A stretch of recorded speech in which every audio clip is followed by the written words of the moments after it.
Welcome back, everyone, to another Company of Heroes 2 replay cast. This time we are gonna have a 1v1 sent in by glorious Greek man, Sakis, and he's gonna be playing as the USF, obviously, and facing off against the Chong, I believe. Is that Jong or Chong? Let me check it out. It's Chong. Okay, so Chong, and he's the OKW. Of course. 1v1 on Le Crossroads. Glorious map. Nice little map, actually. I hated it the first time I saw it, but I'm starting to, like, kind of grow up on it. It is growing on me. Anyway, military truck! That's great. Obviously, we see mechanized company already being used to spawn that glorious truck. So yeah, as you can see, we just have both sides just kind of posturing. We have the Volksgrenadiers lying in ambush, and they're gonna absolutely obliterate these re-echelons. But they decide to get in very close, so they're probably gonna take some damage in return. Military truck with the rifleman, picks up the rifleman and wants to... Ooh, what is he gonna do? He's driving it down the middle line and not coming in to help on the left-hand side. So it looks like he's going for the cutoff, which is a pretty decent move, actually. My instinct would have been to come in and help the re-echelon troops, but they were actually kind of dead anyway. I don't think they would have been able to save the re-echelon troops, and the truck likely would have taken a lot of damage from the rifles here. So yeah, pretty good job. Takes the cutoff. Is actually even going to just capture it fully instead of just neutralizing it. Doesn't know where the Stern Pioneers are, but he knows that they're somewhere on this corner of the map because he saw the Volksgrenadiers going on the other side. And yeah, here we go. So after completing the capture, he's now gonna try to hunt down some squads, it seems like. Does find the first target. It is a Volksgrenadier. And these guys do not realize what the hell's going on, and they're gonna get pushed around by the military truck. Excellent usage of that unit. So because he doesn't have the MG upgraded yet, what he can do is he can just like push around the squad so that they're not actually firing, which is a technique that used to be doable with the Jeep in Company of Heroes 1, and now absolutely can be done with the military truck. He's just absolutely obliterating those Volksgrenadiers, taking quite a bit of damage though, so he's gonna need to be careful. Now he needs to run away, although he's almost wiped out the Volksgrenadier, so that's a good result, losing no rifles in return.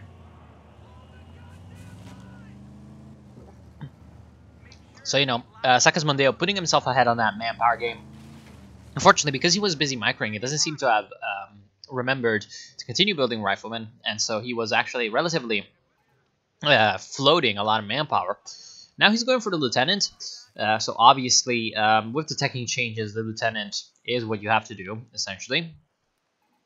For the captain, I mean, yeah, you can do the captain. It's not the worst idea ever, but like for the best stuff, you're gonna need the mechanized platoon command post. So yeah, wait, hold on, am I an idiot? No, the mechanized company command post. Sorry, I got confused there. But yeah, you're gonna need the upgrade to like actually get anything. Whereas with the lieutenant, you can get out those 50 caliber machine guns. So that's obviously something that a lot of people are gonna go for. Cavalry riflemen on the field. And these guys are badass, so they've got those grease guns, and he's going to get in on the military truck. Obviously, this is going to be a dangerous combination, but at this point in the game, Chong is probably going to start to get AT out. I mean, he's got some Jaeger light infantry on the field. Jaeger light infantry obviously not the best at AT, but once he sees this, he's going to definitely want a Rakenwerfer of some kind. It even upgrades the Thompson, so yeah, this is really bad. I mean, he doesn't have the Panzerfausts yet, and it's just a massacre. Look at this. Just absolutely obliterating them at close range, destroying most of those squads. So he's now able to get back in the truck and drive down to the south, you know, hit the gas. Although, for some reason, he's going up here to cap, so whatever. Mechanized Regiment Headquarters is going up for Chong, so it looks like he's going to try to counter the light vehicles, with his own light vehicles. I mean, a Lux wouldn't be the worst ever because we do have a lot of investment into those cavalry riflemen. 280, obviously. Oh damn, that's a wipe. 280 manpower, and he's built 2 of them. Obviously, these guys do not really have any anti light vehicle because yeah, sure they have those satchel charges, but like you can just kind of stay out of range if you're a light and maneuverable thing like a Lux. Now, obviously, if you're a medium tank, this is dangerous. If not, again, there can be worse. And I think if Chong can just kind of get the fuel, which has been the main problem, then he's going to be in a good spot.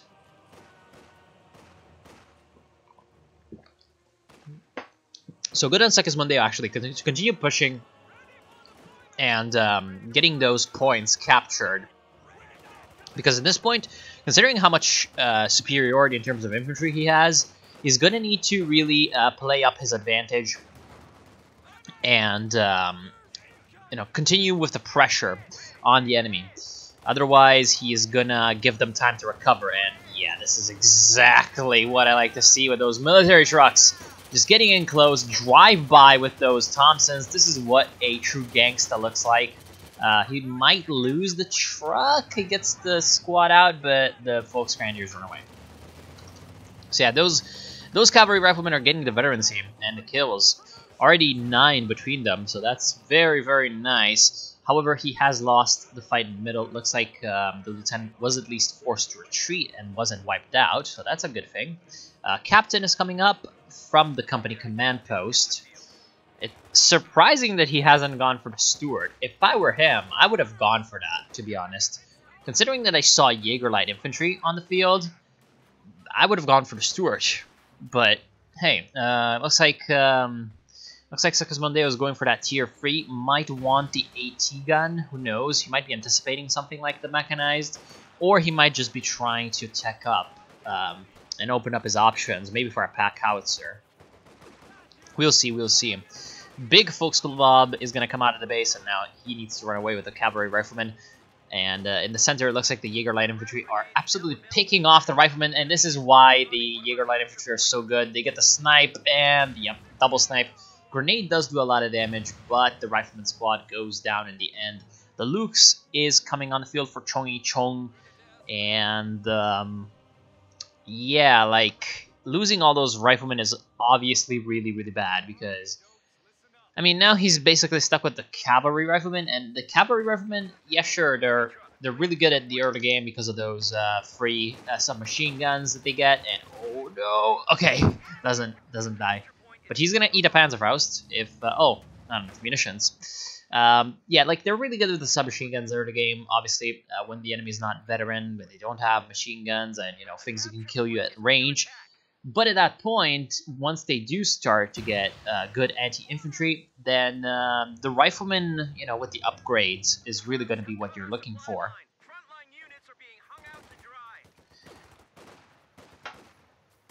Just for that extra long-range firepower. Actually, I'm not even sure if the cavalry riflemen have different veterancy from the normal riflemen.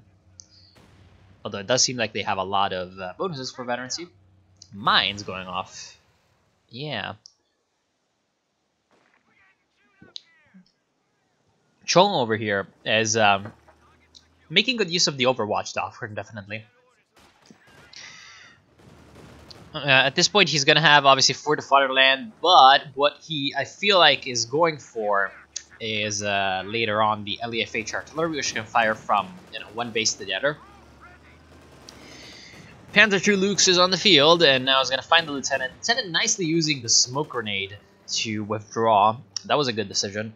However, it looks like Sekis Mondeo is going to lose his rear echelon troops. They're in the middle of the enemy territory, and it doesn't look like they're going to save themselves. Now that the Lux is on the field, I feel like Sekis Mondeo's priorities are going to shift a little bit. He might want to get out something that's going to counter the Lux, which is, let's just say, not the best thing ever, because he's just lost a lot of units, a lot of infantry. So instead of being able to replace that, he's going to be forced to look into maybe purchasing an anti-tank gun. Or maybe trying to... Well, he doesn't have the munitions, so no. And oh god. The Lukes might have been able to chase down that rifle and kill him, but he wasn't aggressive enough. Okay, so the tide of the engagement has shifted completely in the favor of the Germans, and now if Chong can just kind of capture a lot of territory and put up pressure on Segismundeo, I see that as you know, very, very safe tickets to the late game for him, because I mean he's gone for the mechanized Russian headquarters obviously, but he's already got quite a lot of fuel. So if he can get out a Schwerpanzer headquarters, perhaps an aggressive one in a good position, and sort of be able to lock down one sector of the map very well, and then project himself onto the other side, is going to make it very difficult for Segismundeo to actually get back into this. Because, yeah, sure, now he has the AT gun. It can counter the Lukes. The problem is the AT gun can only face one side at a time. So if the Lukes can keep Segismundeo guessing as to where it's going to appear, and, you know, kind of keep the infantry as well at bay, then it's going to be a very, very, very nasty business, even if he went for the anti-tank gun. So as you can see, didn't know where the Lukes was coming from, still sent out the military truck to cap, and he was destroyed because of it. Another supply half-track is on the field. So yeah, Chong is definitely going for the Schwerpanzer headquarters. Segismundeo, he does have the captain, but he hasn't upgraded the mechanized company command post nor the mechanized platoon command post. So at this point, he's just, you know, he's just low tech essentially. Doesn't have that many options. He's gone for the major though, which is a probably good decision because it's gonna lead him into the Sherman. And I feel like the big mistake right now for Chong is that he's not using his resources. He's floating a lot, and so that's gonna allow Segismundeo time off of you know, all these resources could have been translated into units, which should have been translated into pressure on Segismundeo. The fact that there's so many resources in, you know, in the bank for Chong just means that Segismundeo has more time to recover from his losses. You know, this would have been a lot worse if there had been, you know, one more unit or something coming from another side.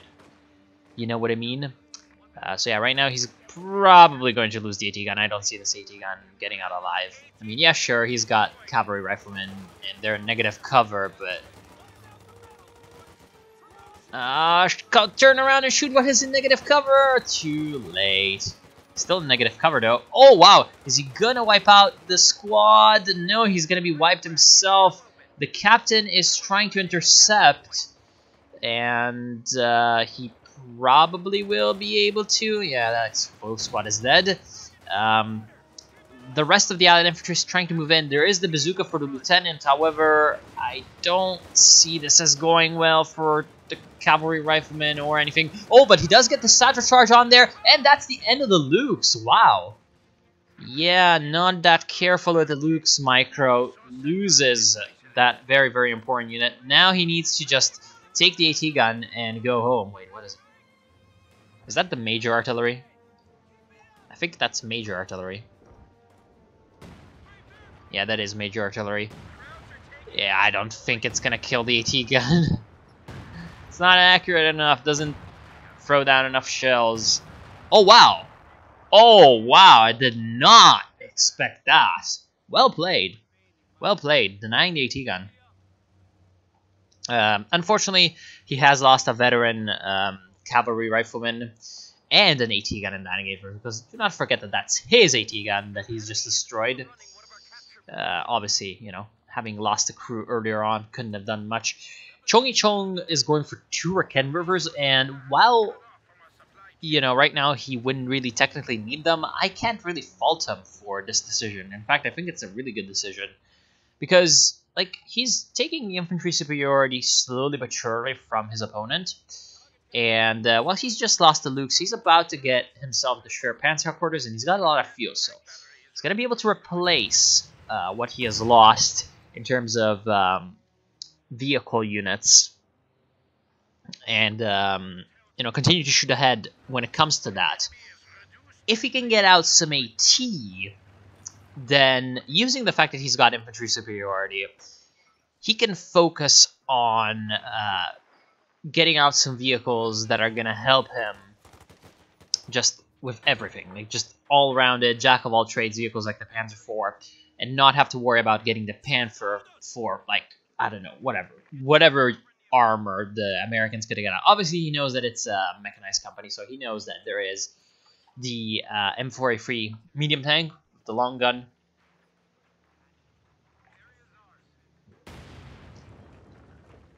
Damn.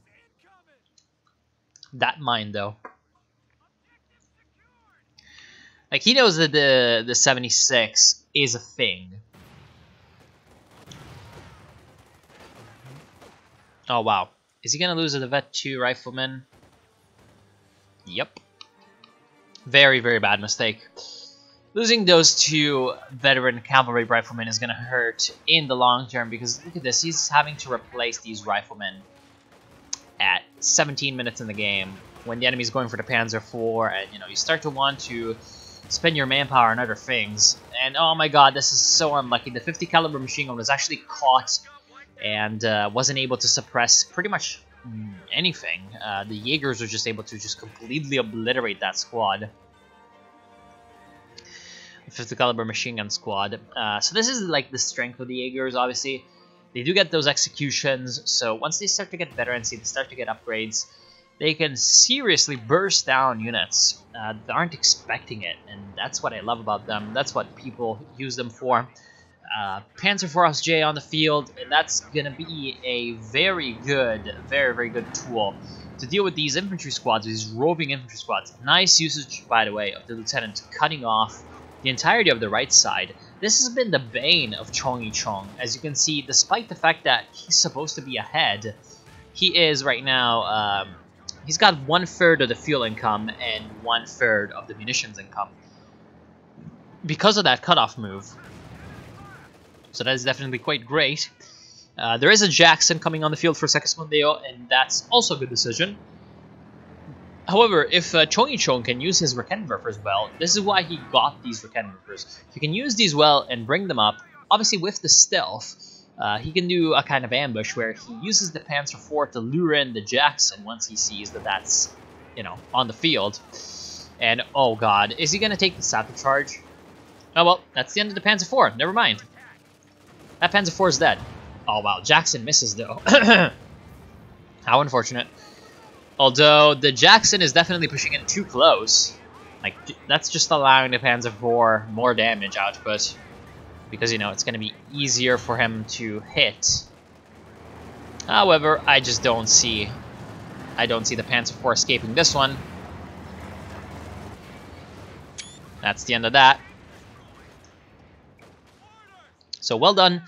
Well done with that Jackson. Very heavy mistake. Very grave mistake.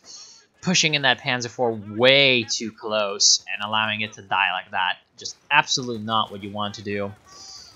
And to be honest, the handling on these tanks for Chong has been the downfall of him so far. Like, honestly, he just threw those away. Had he been a lot more conservative with how he used them, in terms of getting close to infantry, not in terms of being aggressive in general. You can be aggressive strategically without being aggressive tactically, if that makes any sense. Like, you can have your tank just kind of zipping around the map, doing whatever it needs to do, being a nuisance, being hard to predict where it is, without getting close to enemy units and putting your tank in danger. In fact, if you're going to be playing aggressively in the big picture, but defensively, like on the tactical level, when you're actually fighting the engagement, your tank's probably going to be safer than if you just play safe as a whole. Because if you're more unpredictable with your armor, then your enemy is going to have less options to deal with it at any given point in time. Because think about the Panzer IV, right? Think about the Panzer IV that's staying in one side of the map, you know, kind of being cautious and all that. The enemy knows where that Panzer IV is, mostly. It knows what it's going to do. It's relatively predictable. If the Panzer IV is moving from one side to the other, even if it's just popping out to just shoot a couple of times, you know, get some kills, get some damage done, support the infantry every once in a while, that's still gonna be more scary, and at the same time, the enemy is not gonna have as much of an idea of where to put anti-tank guns and mines. So yeah.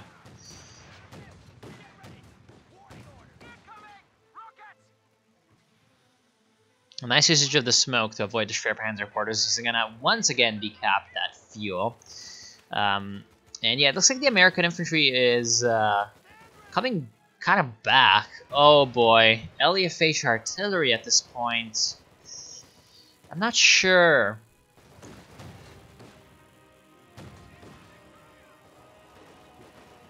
Especially, I'm not sure about the positioning.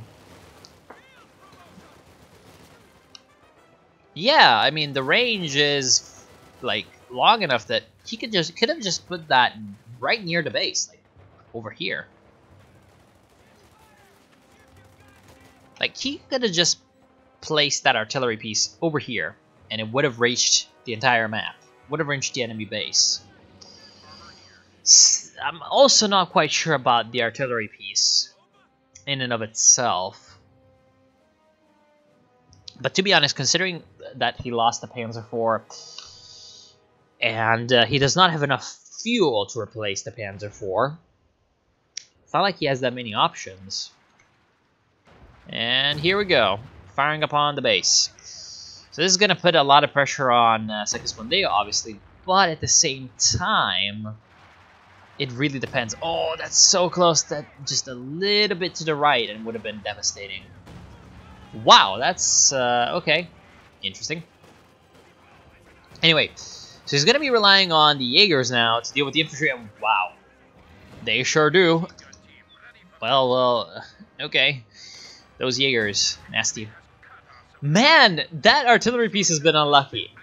That should have gotten way more kills. Oh god. He had a lot of very near misses over here. Okay, Sherman is on the field, and that is exactly what was needed for Segismundeo. Because he's facing so much in terms of, like, good light infantry, the Sherman is just going to be excellent. With those HE rounds, he wants that. And he's going to need to be careful of the Raketenwerfers, but the Sherman's actually pretty good against Raketenwerfers, believe it or not, because... yeah, look at that. Nice smoke. Nice usage of the smoke. And also, the Raketenwerfer really likes to bunch up. Like, the crew really likes to bunch up. So those HE rounds are extremely effective. And now he's basically sent this entire force on the left-hand side home. Sent them running away for their mamas. And, oh my god, that was so close. Almost destroying the entirety of the squads. He's just chasing them down like dogs to the slaughter. Oh, this could be very, very bad or very, very good. Oh, that's going to be a wipe. A double wipe. Very, very well done. That is exactly what I was thinking he was trying to do. Takes out most of the veterancy in that German army in one fell swoop. The Panzerfaust are trying to come in, but they're a little bit too late. In the meantime, these pioneers have not been idle. They have been pushing to the base, and they're trying to place down some mines, but they're going to be stopped by the lieutenant and the riflemen. Artillery is firing on the base and has actually almost destroyed the barracks, but he's actually wiped a machine gun crew. One of the two. But with no armor on the field right now, that Sherman is just really wreaking havoc. 10 kills already.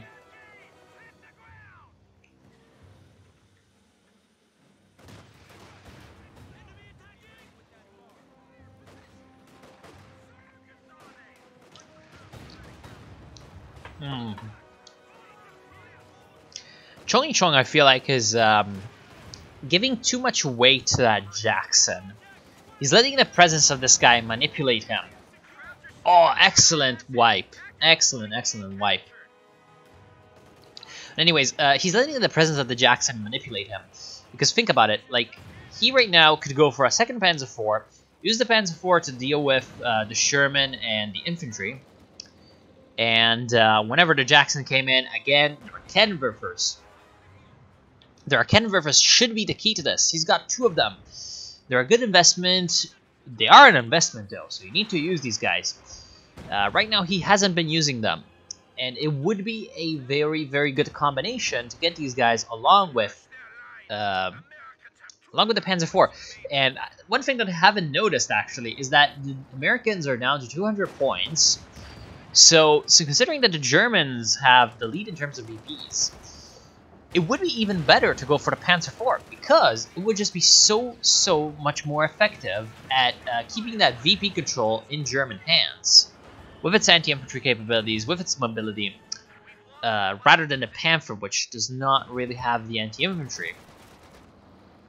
And I feel like he's going for the Panther, right? He must be going for the Panther.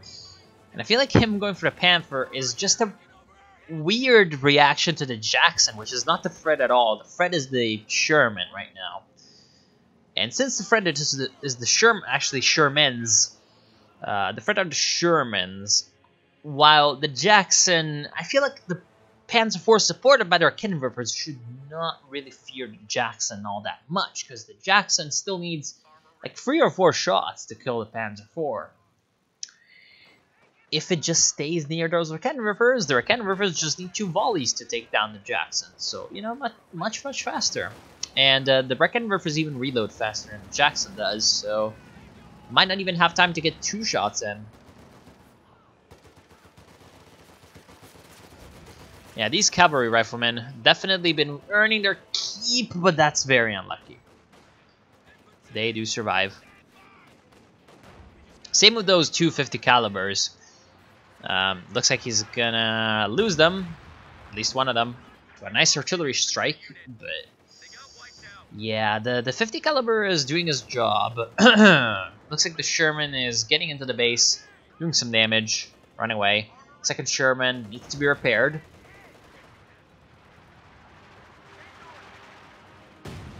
Yeah, that artillery piece is being a very big annoyance. But, like, he hasn't really done anything decisive. Like, yeah, fair, he has killed 1 rear echelon troop in terms of actual wipes. But I don't think he's wiped anything else. He has, however, been putting up pressure again. So that's not something that you can just dismiss completely. He's making sure that Saxon is having to pay more attention than usual to his squads as they retreat. You know, normally you just kind of forget about them and use, you know, just kind of select them while not even looking at them and reinforcing. He has to pay a little bit more attention to know, you know, where to get his ambulance, where to get his guys after they've retreated, whether or not they're in danger, anything like that.